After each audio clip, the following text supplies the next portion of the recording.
गुजरात में मुस्लिम समुदाय के असर वाली सीटें भी बीजेपी ने अपने नाम कर ली, जबकि इससे पहले तक इनमें ज्यादातर सीटें कांग्रेस के खाते में जाती थीं। लेकिन इस बार मुस्लिम वोट बैंक में ऐसी दो फाड़ हुई कि बीजेपी ने कांग्रेस को पटखनी दे दी। गुजरात में 12 सीटों पर मुस्लिम वोटर निर्णायक माने जाते हैं और पिछली बार बीजेपी और कांग्रेस ने बिल्कुल बराबर 6-6 सीटें अपने नाम की थी। लेकिन इस बार बीजेपी ने मुस्लिम मतदाताओं के प्रभाव वाली 10 सीटें जीत ली और कांग्रेस को बची हुई 2 सीटें नसीब हुई। माना जा रहा है कि आम आदमी पार्टी और AIMIM के चुनाव लड़ने की वजह से वोट बटे, जिसका खमियाजा कांग्रेस को भुगतना पड़ा और बीजेपी ने सीटें निकाल ली। उधर हिमाचल प्रदेश में कांग्रेस ने बीजेपी के गढ़ में सेंध लगाकर बहुमत तक का रास्ता तय कर लिया। वहां की 10 सीटें ऐसी हैं जिन्हें बीजेपी का मजबूत किला माना जाता था। लेकिन इस बार कांग्रेस ने उसकी किलेबंदी को भेद दिया। बीजेपी जिन सीटों पर अपनी जीत पक्की मानकर चल रही थी, उनमें ज्यादातर सीटें उसके हाथ से फिसल गईं, जबकि ये वो 10 सीटें थी जिन पर उसने 2012 और 2017 में परचम लहराया था। इनमें मंडी की 4, कांगड़ा की 2, सिरमौर की 2 और चंबा और हमीरपुर की 1-1 सीट शामिल है।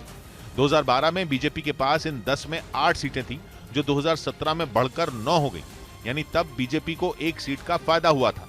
लेकिन 2022 में बीजेपी के लिए इन सीटों से अच्छी खबर नहीं आई और उसे सिर्फ 5 सीटों पर ही जीत मिली, यानी 4 सीटों का सीधे नुकसान हो गया।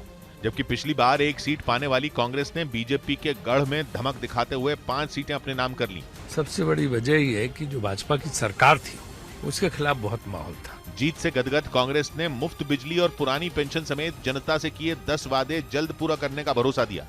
इधर गुजरात के शहरी इलाकों में बीजेपी ने अपना दबदबा कायम तो रखा ही, इस बार अपनी सीटें भी बढ़ा ली। शहरी सीटें बीजेपी की वो ताकत हैं जिनसे गुजरात में उसे हमेशा कुर्सी दिलाई और शहर का वोटर गुजरात में हमेशा बीजेपी का वफादार रहा है। गुजरात में 1995 से बीजेपी की सरकार है। शहरी सीटों पर मजबूत पकड़ उसे बार बार सत्ता दिलाती रही है। बल्कि 2017 के विधानसभा चुनाव में तो शहरी सीटों की बदौलत ही बीजेपी अपनी सरकार बचा पाई थी। तब बीजेपी ने 99 सीटें जीती थी, जादुई आंकड़े से महज 7 ज्यादा। इनमें 56 सीटें शहरी थी, यानी आधे से भी ज्यादा। लेकिन इस बार गुजरात में लड़ाई दो तरफा नहीं थी। आम आदमी पार्टी के मैदान में उतरने की वजह से मुकाबला त्रिकोणीय हो चुका था और यह माना जा रहा था कि केजरीवाल की पार्टी बीजेपी के शहरी वोट बैंक में डेंट मारेगी। लेकिन नतीजों से साफ हो गया कि इस बार भी शहरी वोटरों ने बीजेपी का साथ दिया और उसकी जीत में शहरी सीटों के निर्णायक होने का ट्रेंड बना रहा। गुजरात की 182 में 84 सीटें शहरी इलाकों में पड़ती हैं, जिनमें बीजेपी ने पिछली बार 60 सीटें जीती थी। लेकिन इस बार उसकी सीटें बढ़ी, उसने 77 सीटें अपने नाम कर ली। साथ ही बीजेपी के वोट शेयर में भी इजाफा हुआ। वहीं जहां 2017 में कांग्रेस ने 24 शहरी सीटों पर बाजी मारी थी, वो इस बार कम होकर सिर्फ 6 रह गई। इस बीच उत्तर प्रदेश के मैनपुरी में डिंपल यादव की जीत के बाद शिवपाल यादव ने अपनी पार्टी का समाजवादी पार्टी में विलय कर दिया। साथ ही वो खुद भी अखिलेश यादव की मौजूदगी में समाजवादी पार्टी में शामिल हो गए। मांग भी थी एक हो जाओ, तो आज हम दोनों लोग एक हो गए।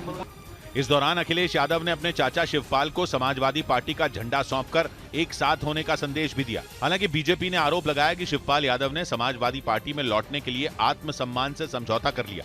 कि राजनीति में जो अपने आत्मसम्मान और स्वाभिमान का ध्यान नहीं रखता, निश्चित तौर पर उसको अपमान ही मिलता है और यही अपमान शिवपाल सिंह यादव को आगे भी मिलेगा। मुलायम सिंह यादव के निधन के बाद खाली हुई मैनपुरी सीट में प्रचार के वक्त भी शिवपाल यादव डिंपल यादव के समर्थन में जुटे दिखे थे, जिसके बाद से यह माना जा रहा था कि शिवपाल यादव प्रगतिशील समाजवादी पार्टी का विलय समाजवादी पार्टी में कर देंगे।